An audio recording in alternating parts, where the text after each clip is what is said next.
The rain pounded against my umbrella like tiny bullets, each drop a reminder of how miserable this day had become. My shoes, cheap leather flats I'd bought on clearance, were soaked through, squishing with every step I took down the darkening street. October in Boston was unforgiving, especially when your shift at the hospital cafeteria ran late and your bus had already left without you. I pulled my thin jacket tighter around my body, shivering as the wind cut through the fabric. The streetlights flickered on one by one, casting long shadows across the wet pavement.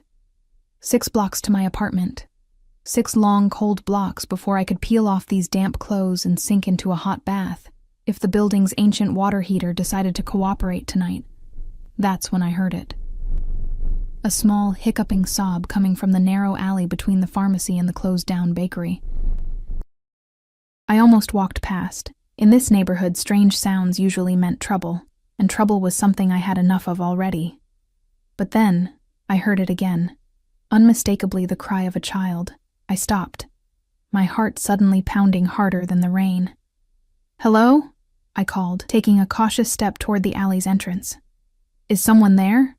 No response, just another stifled sob. I hesitated, gripping my pepper spray in my coat pocket. After taking a deep breath, I angled my umbrella forward and stepped into the alley. Huddled against the brick wall, partially sheltered by a stack of empty produce crates, was a little boy. He couldn't have been more than 5 or 6, with dark hair plastered to his forehead from the rain. He wore expensive-looking clothes, a navy blue coat with brass buttons and little leather shoes that probably cost more than my monthly rent. His eyes, wide with fear and wet with tears, locked onto mine. "Hey there," I said softly, crouching down a few feet away from him. "Are you lost?" He nodded, his bottom lip trembling. "My name's Ellie. What's yours?" "Marco," he whispered, wiping his nose with the back of his sleeve. "I can't find my papa." I stepped closer, holding my umbrella over him. "How about we get you somewhere dry, and then we'll find your papa, okay?" He looked at me warily, and I remembered all the stranger danger warnings children received these days. Smart kid. "Look," I said, showing him my hospital ID card that hung from my neck. "I work at St. Catherine's Hospital. I help people. I promise I just want to get you out of this rain and help you find your family." After a long moment, he nodded and stood up, revealing a small backpack shaped like a dinosaur strapped to his shoulders. He couldn't stop shivering. "Here," I said, taking off my scarf and wrapping it around his neck.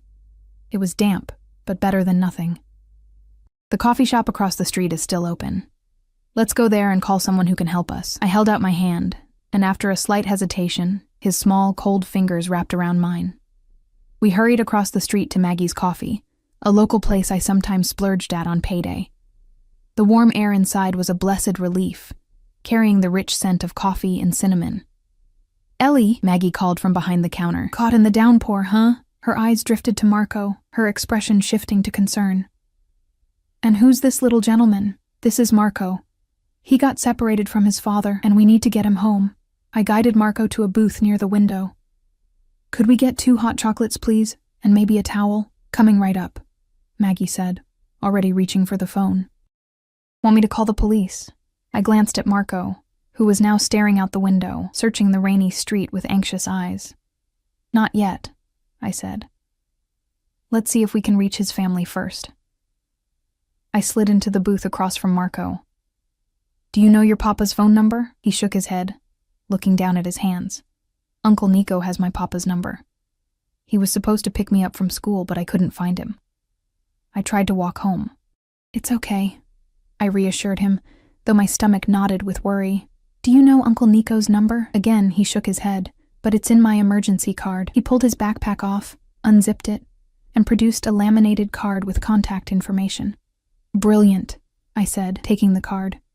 "You're very responsible, Marco." The card listed Nicholas Russo as the emergency contact with a phone number. At the top was Marco's full name, Marco Salvatore Russo. Below that were the words medical conditions, none, and parent, guardian, Dante Russo. Something about the name tickled at the back of my mind, but I couldn't place it. I pulled out my cell phone and dialed the number listed for Nicholas Russo. The phone rang only once before a gruff voice answered. "Yes?" Hello. Is this Nicholas Russo? I asked. Who's asking? The voice was tense, suspicious. My name is Ellie Morgan. I'm calling because I found Marco. You what? The voice cut me off, suddenly sharp as a blade. Where are you? Put him on the phone. Now. I blinked at the hostility, but handed the phone to Marco. It's your Uncle Nico. Marco took the phone, his small face crumpling. Uncle Nico. I got lost. Yes. No, I'm okay. A lady found me. We're at a coffee shop. He looked around, confused about the location. We're at Maggie's Coffee on Hartford Street, I supplied. Marco repeated the information, then listened for a moment before handing the phone back to me. Hello, I said. Stay exactly where you are, Nicholas Russo commanded. Don't move. Don't call anyone else. We'll be there in 10 minutes. Wait, I started to say, but the line had already gone dead. Maggie arrived with our hot chocolates and a clean dish towel. Everything okay? I think so, I said, helping Marco dry his hair with the towel. His uncle is coming to get him. I watched as Marco wrapped his small hands around the mug of hot chocolate, blowing on it carefully before taking a sip. A smudge of whipped cream landed on his nose, and I couldn't help but smile. Is it good? I asked. He nodded, a ghost of a smile appearing on his lips. Papa doesn't let me have sweets often. Well, I think after the adventure you've had today, you deserve it, I said, taking a sip of my own hot chocolate. So, Marco, what grade are you in? First grade, he replied, seeming to relax a little. I go to St. Bernadette's Academy. I raised my eyebrows. St. Bernadette's was one of the most exclusive private schools in the city. Wow, that's impressive. Do you like it there? It's okay. The other kids don't talk to me much. He looked down at his mug. I'm sorry to hear that. Sometimes it takes a while to make friends. He shrugged, a surprisingly adult gesture for such a small child. Papa says I don't need friends. I have family. Before I could respond to that concerning statement, the bell above the coffee shop door jingled, and a blast of cold air swept in. 2 men entered, both wearing dark suits despite the weather. The first was tall and broad-shouldered, with close-cropped dark hair and a scar that ran from his ear to his jawline. The second was slimmer, younger, with the same dark hair as Marco. Uncle Nico! Marco cried, jumping down from the booth and running to the younger man, who knelt and enveloped him in a tight hug. Marco, thank God, Nicholas Russo said, his voice thick with relief. He pulled back, holding the boy at arm's length, scanning him for injuries. Are you hurt? Did anyone touch you? I'm okay, Marco said. Miss Ellie found me and bought me hot chocolate. Nicholas Russo's eyes flicked up to meet mine, and I felt a chill that had nothing to do with my damp clothes. His gaze was calculating, assessing me as if I were a potential threat rather than someone who had helped a lost child. He stood, keeping one hand firmly on Marco's shoulder. Thank you for finding my nephew. Of course, I said, standing up. Anyone would have done the same. No, he said flatly. They wouldn't have. The larger man remained by the door, his hand inside his jacket, his eyes constantly scanning the coffee shop and the street outside. Only 3 other customers were in the shop, all of them suddenly very interested in their laptops or phones. We should go, Nicholas said to Marco. Your father is worried sick. At the mention of his father, Marco's face paled slightly. Is Papa angry? Nicholas's expression softened. Not at you, Piccolo. Never at you. The larger man by the door spoke quietly into what I now realized was a concealed earpiece. Area secure. Bringing the package out now. Package? I thought, bewildered. They were talking about a child like he was some sort of valuable cargo. Nicholas pulled a thick envelope from his jacket and placed it on the table. For your trouble. I stared at the envelope, then back at him. That's not necessary, really. Take it, he insisted, his tone making it clear this wasn't a suggestion. My brother will want to thank you personally. Give me your phone. Excuse me? Your phone, he repeated, extending his hand. I need your contact information. Reluctantly, I handed him my ancient smartphone. He typed something into it, then handed it back. You'll be hearing from us. Marco tugged at his uncle's sleeve. Can Miss Ellie come with us? She's nice, and she's all wet from the rain. Nicholas looked at me again, this time more thoroughly, taking in my soaked uniform, my worn jacket, the dark circles under my eyes that no amount of concealer could hide. I suddenly felt self-conscious under his scrutiny. "Another time, perhaps," he said to Marco, though his eyes remained fixed on me. "Miss Ellie probably has somewhere to be." "Actually," I began, not sure why I was even arguing. "I was just heading home. My shift ended." "Then we won't keep you." Nicholas cut me off. He turned to Marco. "Say thank you to Miss Ellie." Marco stepped forward, his small face serious. "Thank you for finding me, Miss Ellie. And for the hot chocolate." "You're welcome, Marco," I said, smiling at him.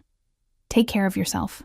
Nicholas nodded once in my direction, then guided Marco toward the door, the larger man moving ahead of them to check the street before they exited. Just before they left, Marco turned and waved at me. I waved back, watching through the rain-streaked window as they climbed into a sleek black SUV with tinted windows. Another identical vehicle pulled up behind the first, and they drove away in tandem. "Friends of yours?" Maggie asked, coming over to collect the mugs. "Hardly," I said, still staring at the envelope on the table. "Just a lost kid and his very intense uncle. You gonna open that?" She nodded at the envelope. I hesitated, then picked it up. It was heavier than I expected. I peeked inside and almost dropped it when I saw the contents, a thick stack of $100 bills. "Jesus Christ," I whispered, quickly closing the envelope. "What is it?" Maggie asked, leaning closer. "Money," I said, my voice barely audible. "A lot of it." "How much?" I didn't know, and I wasn't about to count it in the middle of the coffee shop. Too much. Way too much for just helping a kid find his family. "What are you going to do with it?" I tucked the envelope into my bag, my mind racing. "I don't know. Give it back, I guess, if they contact me." The memory of Nicholas Russo's cold, assessing eyes flashed through my mind. Something told me I would be hearing from them again, whether I wanted to or not. "You should go home and get dry," Maggie said, patting my shoulder. "You're shivering." I nodded, gathering my things. As I stepped back out into the rain, I realized my umbrella was still in the booth. I went back to retrieve it, and that's when I noticed Marco had left his dinosaur backpack behind. "Damn," I muttered, picking it up. It was surprisingly heavy for a child's bag. "Want me to call them?" Maggie offered. "No," I said quickly, remembering Nicholas's warning not to call anyone else. "I have the uncle's number. I'll contact them." I zipped up my jacket, clutching both the backpack and my umbrella, and stepped back into the rain. The entire 6-block walk home, I couldn't shake the feeling of being watched. Twice I turned around, certain I would find someone following me, but the rainy street behind me was empty each time. By the time I reached my 3rd-floor walk-up, I was drenched and exhausted. I locked the door behind me, sliding the chain into place before collapsing onto my worn sofa. I pulled out my phone, staring at the new contact Nicholas Russo had added, Dante Russo, with a phone number. Dante Russo. The name tugged at my memory again, stronger this time. Where had I heard it before? I set Marco's backpack on the coffee table and unzipped it, looking for any identification that might help me return it. Inside were a few school books, a water bottle, a small toy car, and a folded piece of paper. Curiosity got the better of me, and I opened the paper. It was a child's drawing of 3 figures, a small boy holding hands with a tall man in a dark suit, and a woman with yellow hair and a big smile. Across the top, in wobbly 1st-grade handwriting, were the words, "My family." I stared at the drawing, a lump forming in my throat. The woman looked nothing like me. I had brown hair, not blonde. But something about the hopeful imagination of a child who'd lost his mother made my heart ache. As I refolded the drawing and tucked it back into the backpack, my phone buzzed with a text message from the number Nicholas had entered. "Miss Morgan, I understand you have my son's backpack. A car will come for you tomorrow at 7 p.m. Dante Russo." "No, please. No, thank you. Just a command." I typed back, "I can drop it off somewhere, if that's more convenient."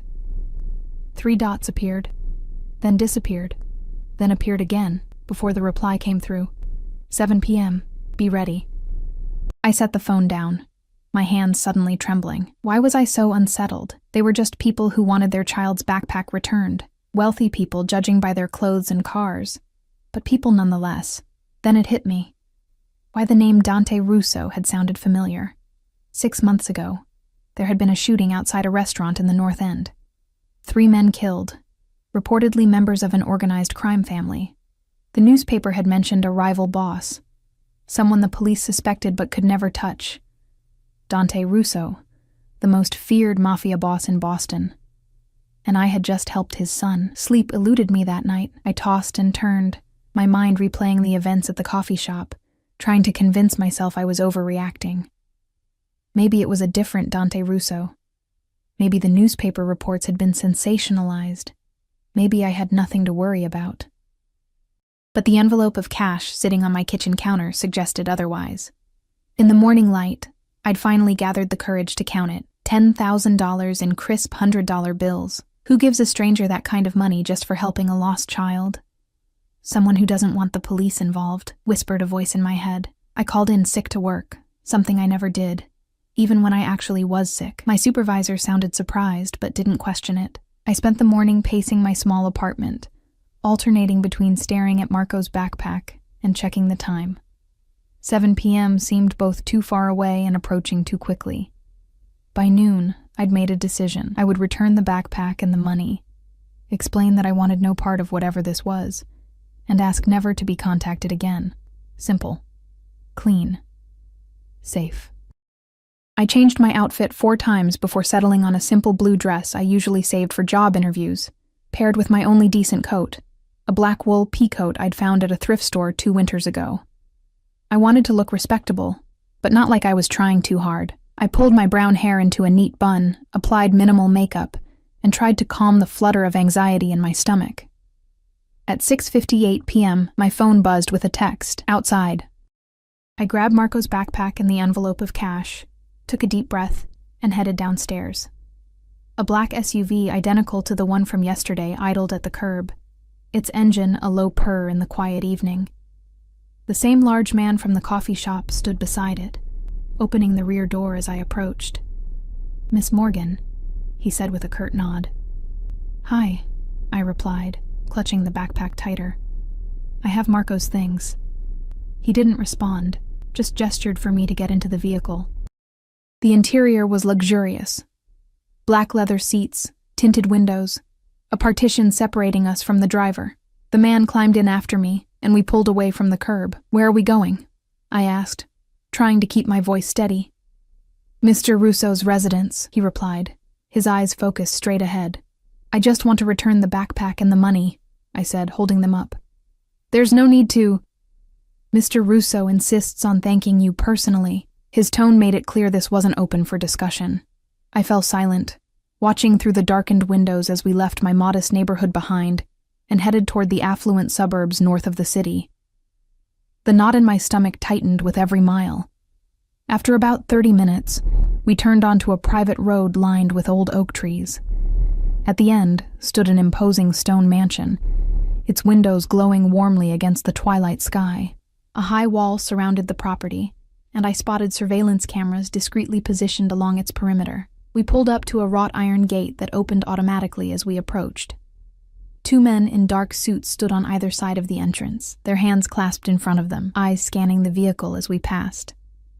The driveway curved around a central fountain, before stopping at the main entrance of the house. "We're here," my escort announced unnecessarily, exiting the car and opening my door. I stepped out, my legs unsteady beneath me. The house was even more impressive up close. 3 stories of old-world elegance, with ivy climbing the stone walls and meticulously maintained gardens stretching in every direction. It looked like something from a period film, not a place where real people lived. The massive front door opened before we reached it, and Nicholas Russo emerged, his expression inscrutable. "Miss Morgan," he said with a slight nod. "Thank you for coming." As if I'd had a choice. "I brought Marco's backpack," I said, holding it out like a peace offering. "And the money." "I can't accept it." Nicholas ignored the proffered items. "My brother is waiting. Please come inside." The interior of the house matched its exterior in grandeur. Marble floors, soaring ceilings, Antique furniture that probably cost more than everything I owned combined. Family photographs lined the walls, mostly of Marco at various ages, sometimes with Nicholas, sometimes with an older woman who I guessed might be a grandmother. But I didn't see anyone who looked like he could be Dante Russo. Nicholas led me through the foyer and down a hallway to a set of double doors. He knocked once, then opened them without waiting for a response. "She's here," he announced, stepping aside to let me enter. The room was a study, with bookshelves lining the walls and a massive oak desk positioned in front of floor-to-ceiling windows that overlooked the gardens. Standing at the window with his back to us was a man, his silhouette outlined against the fading daylight. "Leave us," he said, his voice deep and commanding. Nicholas hesitated for just a moment before nodding and closing the doors behind him, leaving me alone with Dante Russo. Slowly, he turned to face me. I don't know what I had expected. Some movie version Mafia boss, perhaps, aged and overweight with gaudy rings and a cigar, but the man before me was nothing like that. Dante Russo was tall and powerfully built, maybe in his late 30s, with dark hair that showed just a hint of silver at the temples. He wore a tailored charcoal suit that accentuated his broad shoulders and narrow waist. His face was all sharp angles, high cheekbones, strong jaw, straight nose that looked like it had been broken at least once. But it was his eyes that held me frozen in place, deep-set and intensely blue, almost startling against his olive skin. Those eyes studied me now with the same calculating assessment his brother had shown, but there was something else there too. A focus, a presence that seemed to fill the room and make the air between us crackle with tension. "Miss Morgan," he said finally, his voice softer now but no less commanding.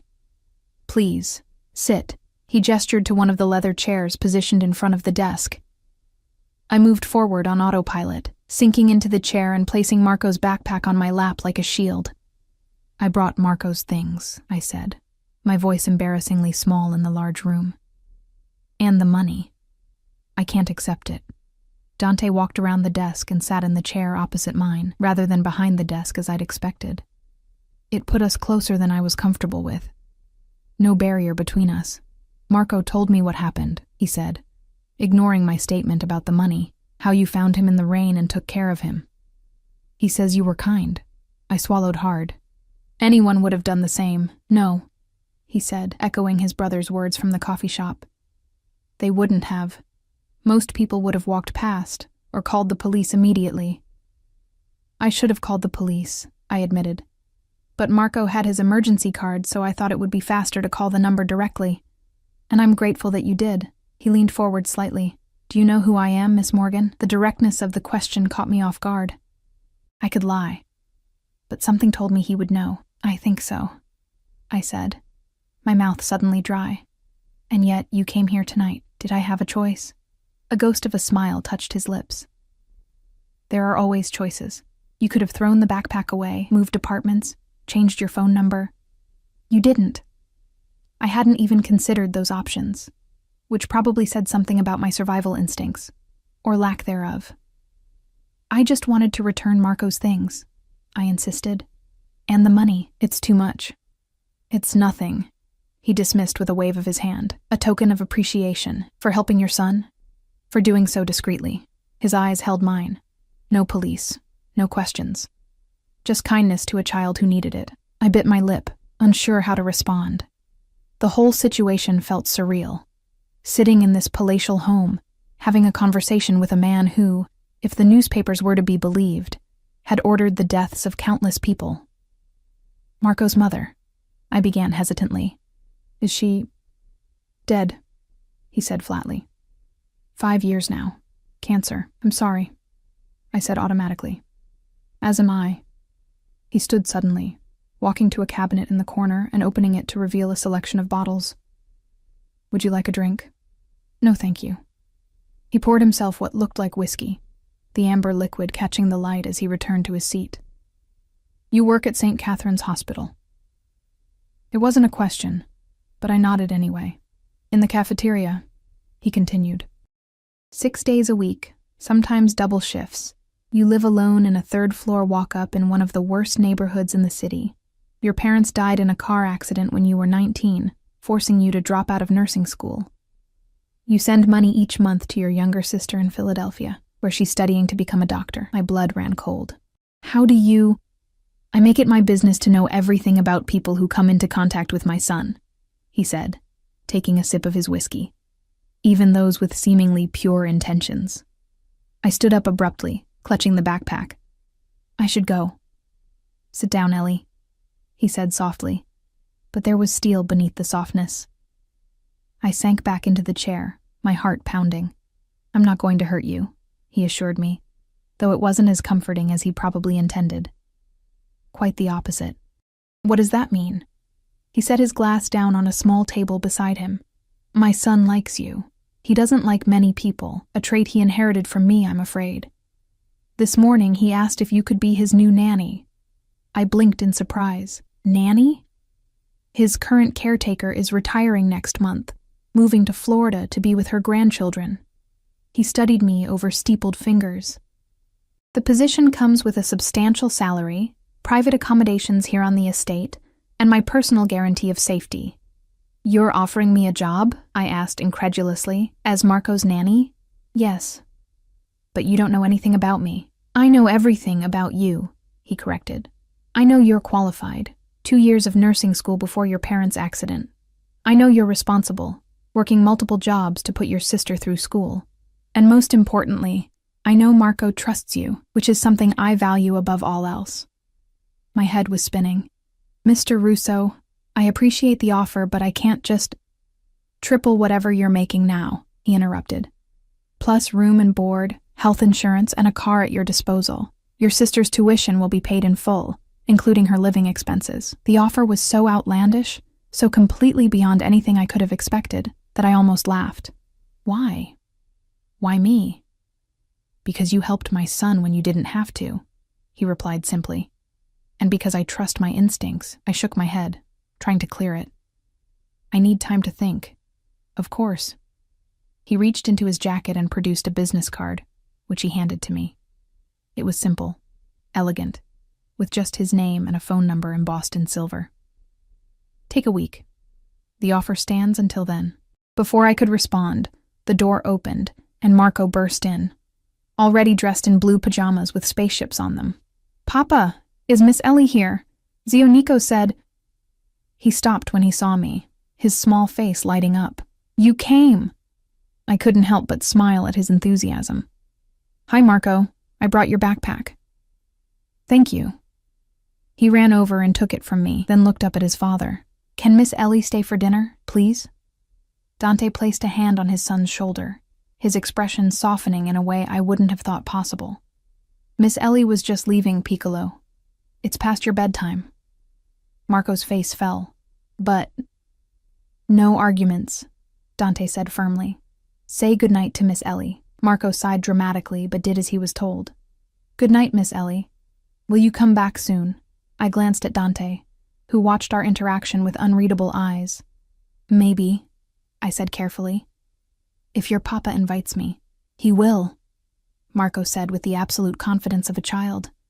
I'll make him. Dante chuckled, a warm, genuine sound that transformed his face. Go find Uncle Nico.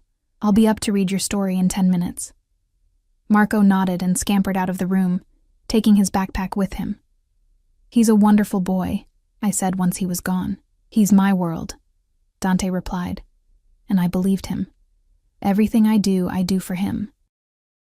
The words hung in the air between us, loaded with implications I didn't want to contemplate. I should go, I said, standing again.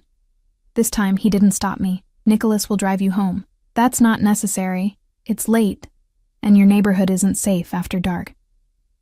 His tone brooked no argument. The car will take you home. I nodded, knowing it was pointless to protest. As I turned to leave, he spoke again. The money, he said. Keep it. Regardless of your decision about the job. I looked back at him. This enigmatic, dangerous man who seemed to command the very air around him. Why are you being so generous to a stranger? His blue eyes held mine for a long moment. Because in my world, Ellie Morgan, loyalty and kindness are rare commodities. When I find them, I reward them. I didn't know how to respond to that, so I simply nodded and left the room. Nicholas was waiting in the hallway, as if he'd known exactly when our conversation would end. "Ready?" he asked. I nodded, following him back through the grand house. As we passed the living room, I glimpsed Marco sitting on a plush rug, showing his dinosaur backpack to an older woman who must have been the retiring nanny. He looked up and waved enthusiastically, and I waved back, feeling a strange tug in my chest. The drive back to my apartment was silent, giving me plenty of time to think about Dante Russo's offer. It was absurd, overwhelming, completely out of the blue, and yet my current life was a constant struggle, working endless shifts to make rent, sending whatever I could spare to my sister, falling into bed each night too exhausted to even dream of the future I'd once planned. Dante's offer would change everything. But at what cost? When we reached my building, Nicholas handed me a sealed envelope. "Your weekly schedule, should you accept the position," he explained, "and a contract outlining the terms." "Thank you," I said, taking it automatically. "Miss Morgan," he said as I moved to exit the car, "a word of advice." I paused, looking back at him. My brother is not a man accustomed to hearing no. His expression was solemn. "Whatever you decide, remember that." With that ominous warning hanging in the air, I got out of the car and watched as it pulled away, its taillights disappearing around the corner. I clutched the envelope in one hand and the business card in the other, feeling like I stood at a crossroads, with no idea which path led to safety and which to ruin. As I climbed the stairs to my apartment, my phone buzzed with a text message from an unknown number. "Thank you for returning Marco's backpack. He sleeps better with it. Consider my offer carefully, Doctor." I stared at the message, wondering how he'd gotten my number, then remembering that of course he would have it. He seemed to know everything else about me. The thought should have terrified me, but instead, I felt a strange flutter in my chest that I refused to examine too closely. That night, I dreamed of blue eyes watching me from the shadows, and a child's drawing of a family that included a woman with hair the color of sunshine. Morning came with no clarity. I'd spent hours reading over the contract Nicholas had given me, stunned by the details. A salary that made my current income look like pocket change, comprehensive benefits, a separate apartment on the Russo estate with my own entrance, and explicit provisions for my sister's education. Everything laid out in precise legal language, as legitimate as any employment contract I'd ever seen. Too good to be true. The phrase kept echoing in my mind as I moved through my daily routine in a daze. I called my sister, careful to keep my voice casual as I asked about her classes, her roommates, whether she needed anything. I didn't mention Dante Russo's offer. How could I explain something I couldn't understand myself? "You sound weird," she said, always too perceptive for her own good. "Is everything okay?" "Just tired," I lied. "Double shifts this week." "You work too hard, Elle. I can take out another loan." "Absolutely not," I interrupted. "I'm fine. Focus on your studies." After we hung up, I sat on my worn sofa, staring at Dante's business card. The silver embossing caught the light, winking at me like a dare. 4 days passed this way, working my shifts, coming home to my empty apartment, turning the card over and over in my hands, reading and rereading the contract. The deadline Dante had given me loomed larger with each passing day. On the 5th day, I was filling a coffee urn at work, when I overheard 2 doctors talking in hushed voices. "Russo's kid is in the ER," one said. "Fell off his bike or something."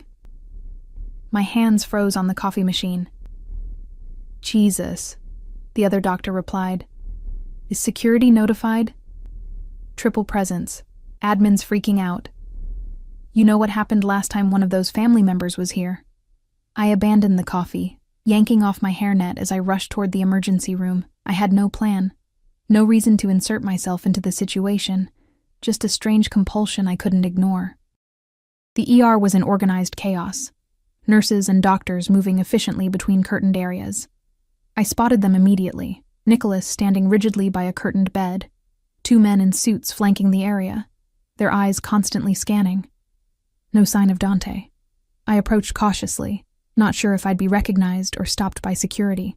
Nicholas saw me first, his eyebrows rising slightly. "Miss Morgan," he said, neither welcoming nor dismissive. I heard Marco was hurt, I explained, suddenly feeling foolish. I wanted to see if he's okay. Something shifted in Nicholas's expression. Surprise, perhaps, or reassessment. He nodded once and pulled back the curtain. Marco sat on the edge of the bed, his small face tear-streaked but brave. His right arm was in a temporary splint, and a doctor was examining a scrape on his knee. Miss Ellie. Marco's face lit up, momentarily forgetting his pain. You work here? In the cafeteria, I said, moving to his side. I heard you had an accident. I fell off my bike, he said, looking down at his splinted arm. Papa says I have to be more careful. Where is your father? I asked, glancing around. Business meeting, Nicholas answered tersely. He's on his way. The doctor finished examining Marco's knee and straightened up. Just a green stick fracture, she assured Nicholas. We'll get him in a proper cast, and he'll be good as new in about 6 weeks. Nicholas nodded, his phone constantly vibrating in his hand with incoming messages he quickly answered. Can Miss Ellie stay with me? Marco asked suddenly. While they put on my cast? Nicholas looked at me, then back at his nephew. If she wants to. All eyes turned to me, and I found myself nodding. Of course I'll stay. The relief on Marco's face made my heart twist. I sat beside him, carefully taking his uninjured hand in mine as the doctor explained the casting process. Nicholas stepped outside the curtain to take a call, his voice low and urgent. Will it hurt? Marco whispered to me. No, I assured him, and you get to pick what color you want. Really? His eyes widened. Any color. Any color they have, I confirmed. Green, he decided instantly. Like a dinosaur. I smiled, squeezing his hand. Excellent choice. The process of casting his arm went smoothly, Marco watching with fascination as the wet material was applied. I kept up a steady stream of conversation, asking about his favorite dinosaurs, his school, anything to keep his mind off the discomfort. Just as the cast was being finished, the curtain was abruptly pulled back. Dante Russo stood there, still in a business suit, his face tense with concern that melted into relief when he saw his son. Papa! Marco called, holding up his green cast proudly. Look, like a dinosaur. Dante moved to his side in 2 long strides, kneeling to examine the cast in his son's face. Are you in pain, Piccolo? Not anymore, Marco said. Miss Ellie has been keeping me company. She works here. Dante's eyes finally shifted to me, and I felt that same electric jolt I'd experienced in his study.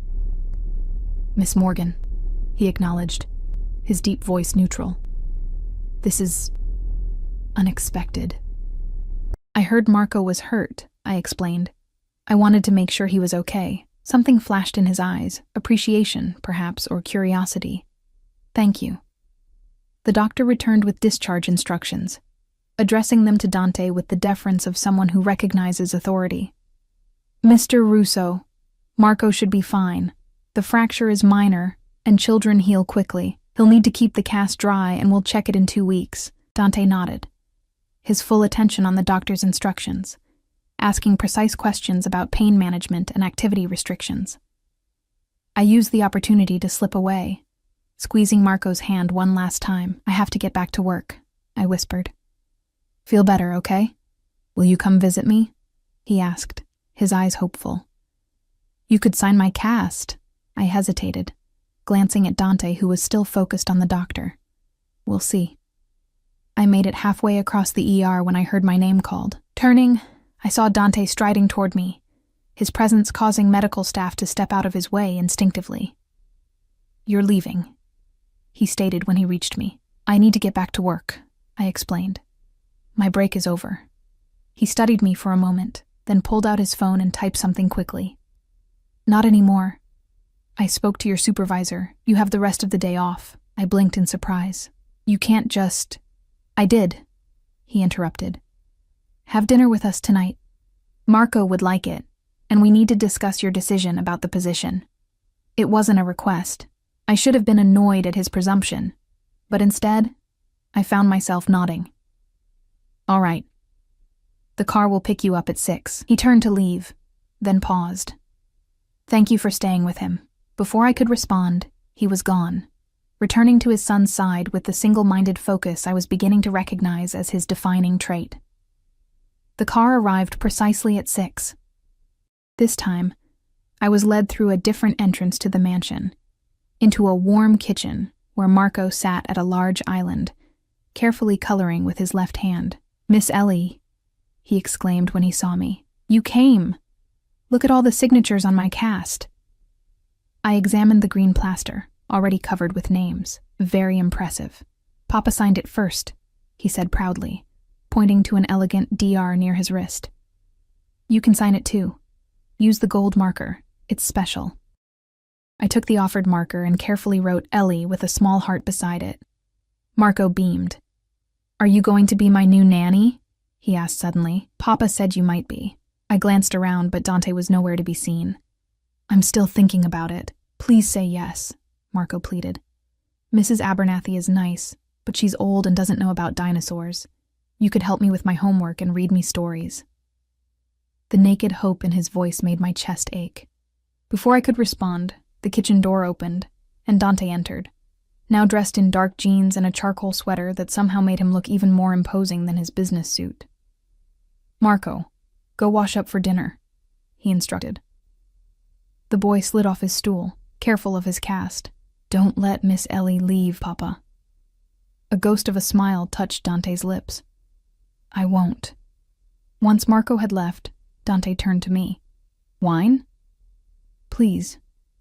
He poured 2 glasses of red wine from a bottle that probably cost more than my monthly rent, handing one to me. "Marco seems attached to you already." I took a sip, the rich flavor coating my tongue. "He's a sweet boy. He's persistent, like his father." Dante's blue eyes held mine. "Have you made a decision?" The directness of the question caught me off guard. "I'm still considering it. What's holding you back?" I set my glass down carefully. "Mr. Russo."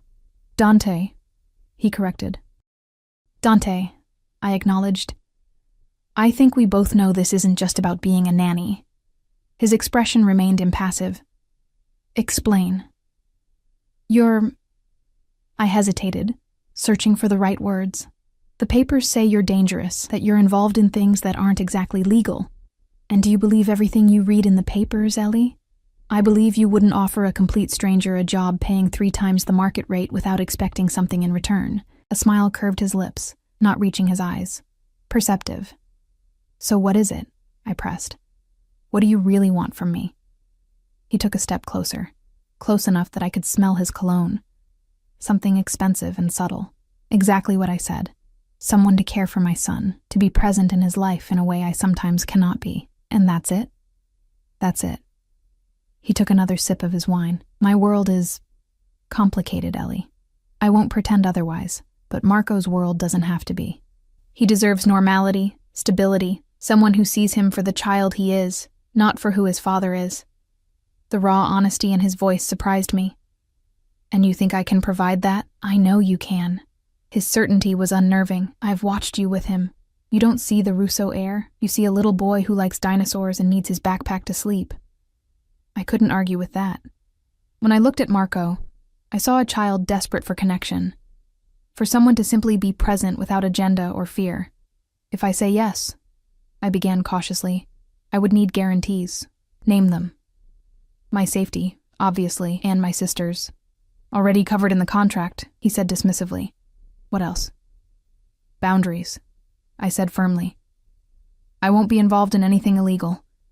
My job is to care for Marco, nothing more." He nodded slowly. "Acceptable. Anything else?" "If I ever feel Marco is in danger, I leave, with no repercussions." Something flickered in his eyes, respect, perhaps. "Marco's safety is my primary concern as well. But understand this, Ellie." His voice dropped lower. "Once you're part of our lives, certain protections extend to you, but certain risks do as well. I can mitigate those risks, but I cannot eliminate them entirely." It was the most honest statement he'd made, a clear acknowledgement of the world I would be stepping into. Before I could respond, Marco returned, his face freshly washed, his good arm clutching a dinosaur book. "Can we eat now? I'm starving." Dante's expression softened instantly. "Yes, Piccolo. Dinner is ready." Dinner was a surprisingly normal affair. We ate in a smaller dining room rather than the formal one I'd glimpsed on my first visit. Marco chattered about school, his friends, or lack thereof, and his extensive dinosaur knowledge. Dante listened attentively, asking questions that showed genuine interest in his son's passions. I watched their interaction, struck by the transformation in Dante when he focused on Marco. The hard edges softened, the calculating gaze warmed, and glimpses of genuine tenderness broke through his carefully maintained facade. "Miss Ellie," Marco said suddenly, jerking me from my observations, "will you read me a bedtime story tonight? Papa always does the voices wrong." "I do not," Dante protested mildly. "You make all the T-Rexes sound the same," Marco insisted. "Miss Ellie would do it better." Dante raised an eyebrow at me. "Apparently your dinosaur voice skills are being called upon." I couldn't help but smile. "I'd be happy to read to you, Marco, if your father doesn't mind." "Please, Papa." Marco turned pleading eyes to his father. Dante nodded, his expression unreadable. "Of course." After dinner, Marco led me upstairs to his bedroom, a spacious room decorated with dinosaur posters, bookshelves overflowing with children's books, and a large bed shaped like a triceratops. He carefully selected 3 books, arranging them in the order he wanted them read. "Papa always sits here," he said, patting the edge of his bed. I took the indicated spot, and Marco snuggled beside me, mindful of his cast. I began reading the first book, doing my best to give each dinosaur a distinctive voice. Marco giggled at my attempts, occasionally correcting my pronunciation of the more complex dinosaur names. Halfway through the second book, I glanced up to find Dante leaning against the doorframe, watching us with an expression I couldn't decipher, something between longing and satisfaction. Our eyes met briefly before he nodded and slipped away. By the third book, Marco's eyelids were drooping. I finished the story softly, closing the book as his breathing deepened into sleep. Carefully, I tucked the blanket around him and tiptoed from the room. Dante was waiting in the hallway. "He's asleep?" "Out like a light," I confirmed. "He normally fights bedtime with the determination of a seasoned negotiator," Dante said, the corner of his mouth lifting slightly. "You have a gift." "Just beginner's luck," I demurred. "Join me for a nightcap?" he offered, gesturing toward the stairs. I hesitated, glancing at my watch. It was already past 9. "1 drink," he added. "Then Nicholas will drive you home." I nodded, following him down to his study. The room felt different in the evening. Warmer, less intimidating, with soft lamps casting golden light across the bookshelves. He poured 2 glasses of amber liquid and handed one to me. "To new beginnings," he said, raising his glass slightly. I touched my glass to his, but didn't echo the toast, taking a small sip instead. The whiskey burned pleasantly down my throat. "You've made a decision," he stated, watching me over the rim of his glass. It wasn't a question, but I nodded anyway. "Yes." "And?" I took a deep breath. "I'll take the position, under the conditions we discussed." Something like triumph flashed in his eyes before his expression returned to its usual inscrutability. "When can you start?" "I need to give notice at the hospital. 2 weeks." He shook his head. 1 week. "I'll compensate the hospital for any inconvenience." I wanted to argue but knew it would be pointless. "Fine. 1 week." "Excellent." He moved to his desk, opening a drawer and retrieving a small box. "This is for you." I took it hesitantly. Inside was a sleek smartphone, much newer than my ancient model. "Secure communications," he explained. "All our numbers are programmed in. The security team can track it in case of emergency." The implications of needing such a device sent a chill down my spine, but I nodded, slipping it into my pocket. "There's something else you should know," Dante said, his voice taking on a more serious tone. "Marco's mother, Sophia." I tensed, unsure where this was going. "You said she died of cancer." "She did." He set his glass down, his expression hardening. "What I didn't tell you is that her family blames me for her death." "Why would they blame you for cancer?" "They believe the stress of being married to me exacerbated her condition, that I prevented her from seeking treatment abroad." His jaw tightened. "It's not true, but grief seldom follows logic." I waited, sensing there was more to this story. Sophia's family, the Calabreses, were once allies. Now they are... He paused, searching for the right word. Adversaries. They've made threats against Marco. My blood ran cold. Threats? Nothing they would act on, he said dismissively. They know the consequences would be severe, but it's why Marco's security is so extensive. Why he doesn't have many friends, why his previous nanny lived on the estate. And now you're telling me this because you need to understand what you're agreeing to. His blue eyes locked with mine. Marco's safety is paramount. Always. If you ever feel something is wrong, if you ever suspect someone is watching him or showing unusual interest, you contact me or Nicholas immediately. I nodded, the weight of responsibility settling heavily on my shoulders. I understand. Good. His expression softened slightly. Marco trusts you. I'm beginning to as well. The admission seemed to cost him something, as though trust was a currency he rarely spent. I won't let you down, I promised, surprising myself with how much I meant it. No, he agreed, studying me. I don't believe you will. The week passed in a blur of preparations. I gave notice at the hospital, packed my meager belongings, and said goodbye to the few friends I'd made in Boston. Nicholas arranged for movers to transport my things to the estate, though there wasn't much worth taking. I used part of the money Dante had given me, which I'd finally accepted after much internal debate, to buy new clothes more suitable for my new position. Nothing extravagant, but better quality than I'd been able to afford before. The night before I was to move to the estate, I called my sister. "You did what?" she exclaimed when I told her about the new job. "Ellie, this is crazy. You don't know these people.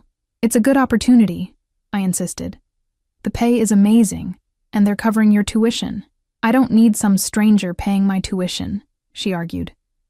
"Something about this feels wrong. It's just a nanny position, Em, for a sweet little boy who needs someone stable in his life. And his father? What's he like?" I hesitated, unsure how to describe Dante Russo in a way that wouldn't alarm her further. "He's intense, but he loves his son." "Intense how? Is he single? Is he hitting on you?" "No, it's not like that," I protested, though I couldn't deny the strange tension that sometimes crackled between us. "It's strictly professional." She was silent for a moment. "Just be careful, Elle. If anything feels off, promise you'll leave." "I promise," I said, crossing my fingers childishly. Some promises were more complicated than others. The next day, Nicholas picked me up in the now familiar black SUV. My few suitcases were loaded into the trunk, and we set off for the Russo estate. I watched the city recede in the side mirror, feeling like I was closing one chapter of my life and opening another, far more unpredictable one. When we arrived, Mrs. Abernathy was waiting to show me around. She was a kind-faced older woman with steel-gray hair and knowing eyes. "You'll do fine, dear," she said, after giving me a tour of Marco's daily routine, his favorite foods, and the layout of the house. "The boy needs someone young, someone with energy. These old bones can't keep up with him anymore." "How long have you worked for the Russos?" I asked. 15 years, she replied. "I cared for Dante when he was just a boy after his mother passed. Then I stayed on, and when Marco came along," she smiled fondly. "He's a special child, much like his father was." What was Dante like as a child? I couldn't help asking. Her expression grew sad. Serious. Too serious for a boy his age. His father was a hard man, expected too much, too soon. She shook her head. "Dante is different with Marco, gentler. That's good." Before I could ask more questions, Marco burst into the room, his cast now completely covered in signatures and dinosaur drawings. "Miss Ellie, you're here to stay!" He threw his good arm around my waist. "I told Papa you would say yes." I hugged him back, surprised by the rush of affection I felt. "Yes, I'm staying. We're going to have a great time together. Can we go see your apartment? Papa had it all fixed up for you." Mrs. Abernathy chuckled. "Go on then. I've shown her everything she needs to know for now." Marco grabbed my hand, tugging me toward the back of the house. We exited through a rear door and followed a stone path that wound through immaculately landscaped gardens to a small cottage nestled among flowering trees. "This is all for me?" I asked. stunned by the charming exterior. "Papa said you needed your own space," Marco explained, pushing open the front door without knocking. The interior was even more surprising, tastefully decorated in soft blues and creams, with comfortable furniture, modern appliances, and fresh flowers on the dining table. It was larger than my old apartment, with a spacious living room, full kitchen, bedroom, and bathroom. "Do you like it?" Marco asked anxiously.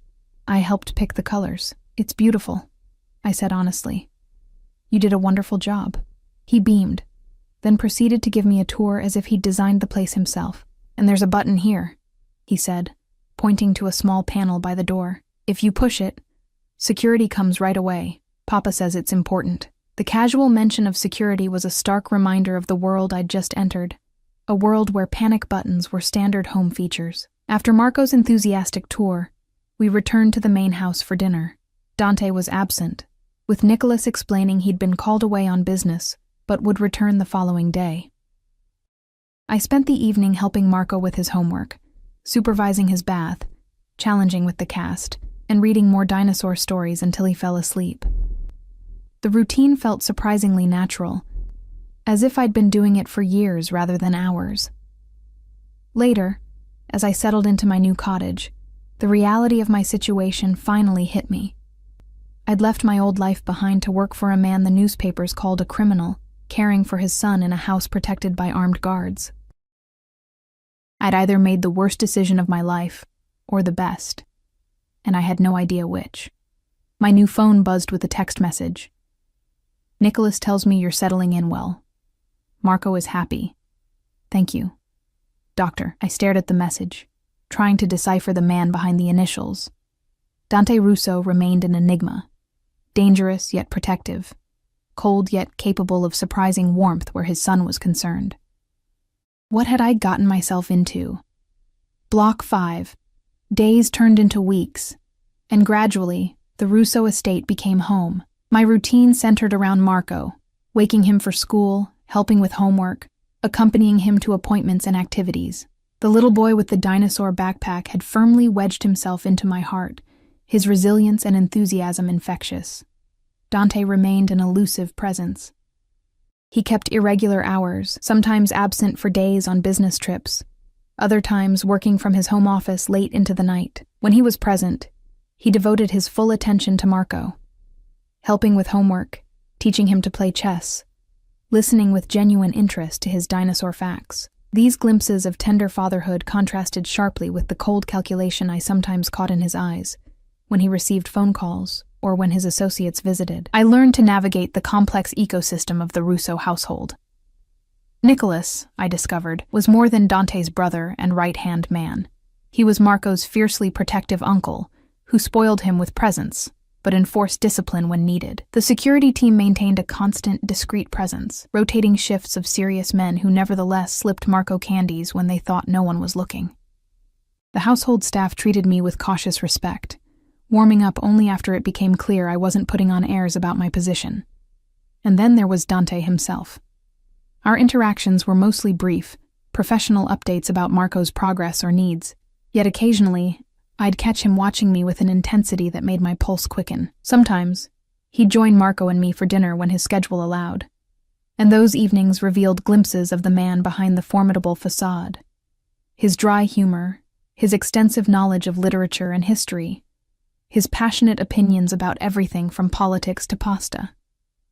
One rainy Saturday, about a month after I'd moved in, Marco was at a supervised playdate with the son of one of Dante's associates, a rare social opportunity that had been thoroughly vetted by security. I was enjoying the quiet in my cottage, reading a novel, when a knock at my door startled me. Dante stood on my doorstep, raindrops glistening in his dark hair. He rarely visited my cottage, preferring to summon me to the main house when needed. "Is everything okay?" I asked immediately, my mind jumping to Marco. "Is Marco—" "He's fine," Dante assured me, stepping inside when I moved back. "Still at the Vescovi's. I just spoke with his security detail." I relaxed slightly. "Oh, good." He glanced around my living room, taking in the scattered books, the half-empty tea mug, the soft throw blanket rumpled on the couch. "You've made it your own. Is that okay?" A slight smile touched his lips. It's your home, Ellie. That's the point. He seemed different today, less guarded, more human somehow. He wore casual clothes, dark jeans and a gray sweater that softened his usually intimidating presence. Would you like some tea? I offered, unsure why he was here. I'd prefer coffee if you have it, I nodded, moving to the kitchen while he continued to survey my living space, pausing to examine the framed photo of my sister and me that sat on the bookshelf. Marco talks about you constantly, he said as I prepared the coffee. He's quite attached to you already. The feeling is mutual, I admitted, handing him a steaming mug. He's an amazing kid. Thanks to you, he's happier than I've seen him in years. Dante took a sip of coffee, his blue eyes meeting mine over the rim. You have a gift with him. It's easy to care about Marco. Not everyone finds it so. His expression darkened momentarily. His mother's family hasn't attempted to see him since the funeral. Their hatred for me apparently extends to my 6-year-old son. The bitterness in his voice was palpable.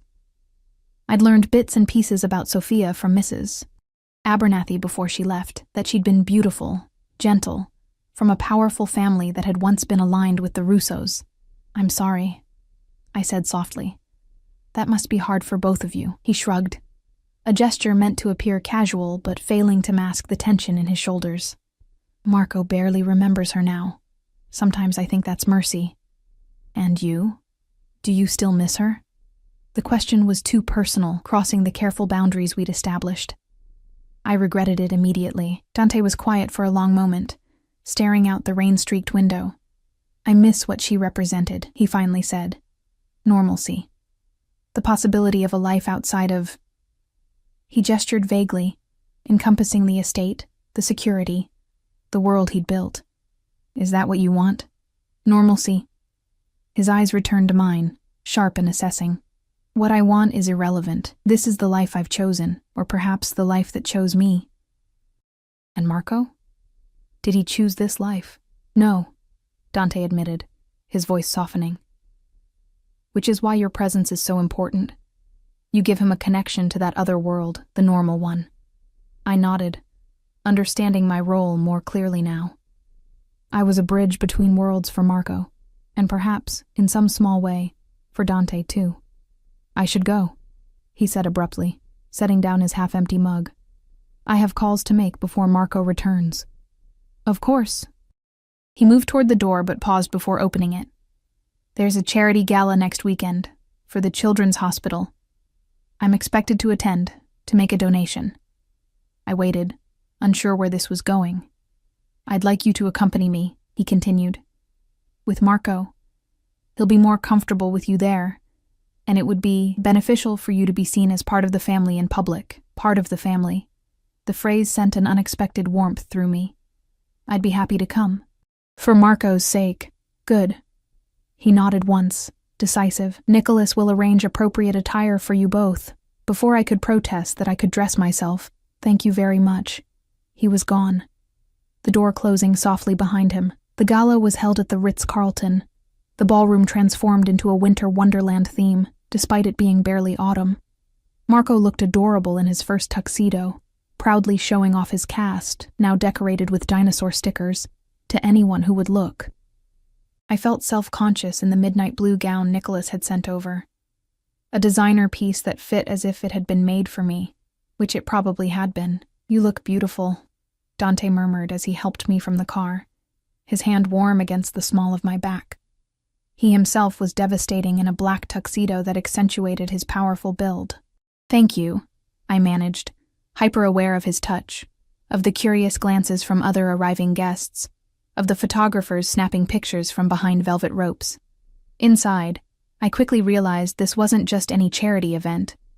The room was filled with Boston's elite, old money families, politicians, celebrities, and, I suspected, others in Dante's line of work disguised as legitimate businessmen. The way certain groups acknowledged Dante, with cautious nods or overly effusive greetings, spoke volumes about the power dynamics at play. Mr. Russo, a silver-haired man approached us, hand extended. So good to see you. And young Marco. My, you've grown. Senator Williams. Dante greeted him with a firm handshake. May I introduce Ellie Morgan, Marco's nanny and a valuable member of our household. The senator's eyes flicked over me, a flash of assessment quickly masked by practiced charm. Lovely to meet you, Miss Morgan. As the evening progressed, this scene repeated itself numerous times. Dante introducing me to various power players, always with the same phrasing, a valuable member of our household. Each time, I noted the reactions, ranging from polite disinterest to careful recalculation. Why do you introduce me that way? I asked quietly during a lull, while Marco was distracted by a chocolate fountain. Dante's eyes scanned the room continuously, ever vigilant. Because in my world, Ellie, who belongs to whom matters. By publicly claiming you as part of my household, I'm extending protection to you. Protection from what? His gaze finally settled on me, serious and intense. From anyone who might think you could be used to get to me, or worse, to Marco. A chill ran down my spine, despite the warmth of the crowded room. Before I could respond, Marco returned, chocolate smeared on his cheek despite his best efforts. Papa, can Miss Ellie dance with me? There's an orchestra. Dante smiled, the genuine one reserved only for his son. If Miss Ellie would like to dance, of course. Marco turned pleading eyes to me, and I laughed, taking his uninjured hand. I'd be honored. I led him to the dance floor, where he stood on my feet as I guided us in a simple box step. His face was alight with joy, a normal little boy having fun at a party. Looking down at him, I felt a fierce protectiveness surge through me. Whatever dangers lurked in Dante Russo's world, I would shield Marco from them with everything I had. Over Marco's head, I caught Dante watching us, his expression unreadable. When our eyes met, he raised his champagne glass slightly in acknowledgement, a gesture that felt strangely intimate amid the crowd. Later, after Marco had fallen asleep in a private room arranged by the hotel staff, Dante and I stood on a terrace overlooking the city lights. The autumn air was crisp, but I barely noticed the cold. You were wonderful with him tonight, Dante said, his voice low. With everyone. I felt like an imposter, I admitted. All these people with their wealth and power, and me in a borrowed dress. Not borrowed, he corrected. It's yours, and you belong there more than most of them. Trust me. I turned to face him, struck by the rare compliment. Thank you for inviting me. I think Marco had fun. Yes, he agreed, his eyes reflecting the city lights. But that wasn't the only reason I wanted you here. Something in his tone made my heart beat faster. Oh? I wanted to see you like this, he said softly. Away from the estate, away from your role as Marco's caretaker. Just you. The intensity of his gaze made it hard to breathe. And what do you see? He stepped closer, close enough that I could feel the warmth radiating from him. I see a woman of extraordinary compassion and strength, who chose to enter my world despite knowing its dangers, who loves my son as if he were her own. Dante, I whispered. Unsure what I wanted to say, I've kept my distance, he continued, because I promised myself I wouldn't complicate your position in our household. Marco needs you too much. Is that the only reason? His hand came up to brush a strand of hair from my face, the touch feather-light. No. I also know that I'm not an easy man to care for. My life is... He paused, searching for words. Complicated. Dangerous. Not what someone like you deserves. Shouldn't that be my decision? The words slipped out before I could stop them. Something flared in his eyes. Hope, perhaps, or desire. Be very sure, Ellie. Once you cross this line, there's no going back. Not in my world. I knew he was right. Whatever was happening between us would change everything. The rational part of my brain screamed caution, reminded me of newspaper headlines about Dante Russo, of hushed conversations that stopped when I entered rooms, of armed guards and panic buttons. But there was another part of me, the part that had watched him read bedtime stories to Marco, that had seen the pain in his eyes when he spoke of his son's future, that had felt the careful restraint in his every interaction with me. That part wasn't afraid. I know who you are, I said quietly. I've seen enough to understand the world you live in. I'm still here. For a long moment, he simply looked at me, as if memorizing my face. Then, with deliberate slowness, he leaned down and pressed his lips to mine. The kiss was gentle at first, a question more than a demand, but when I responded, sliding my hands up to his shoulders, it deepened, becoming something urgent and overwhelming. His arms encircled me, pulling me against him as if he'd been wanting to do so for months. When we finally broke apart, both breathing hard, he rested his forehead against mine. "You should know," he said, his voice rough, "that I don't do anything halfway. If you're mine, Ellie, you're mine completely." The possessiveness in his tone should have alarmed me. Instead, it sent a shiver of anticipation down my spine. "And you?" I challenged. "Does it work both ways?" A smile, genuine, unguarded, transformed his face. For the first time since Sophia died, I think it might. As we stood there, the city spread out below us like a carpet of stars. I knew I'd made my choice. I had entered Dante Russo's world for Marco's sake, but I would stay for my own. Whatever dangers that entailed, whatever complications arose, I would face them.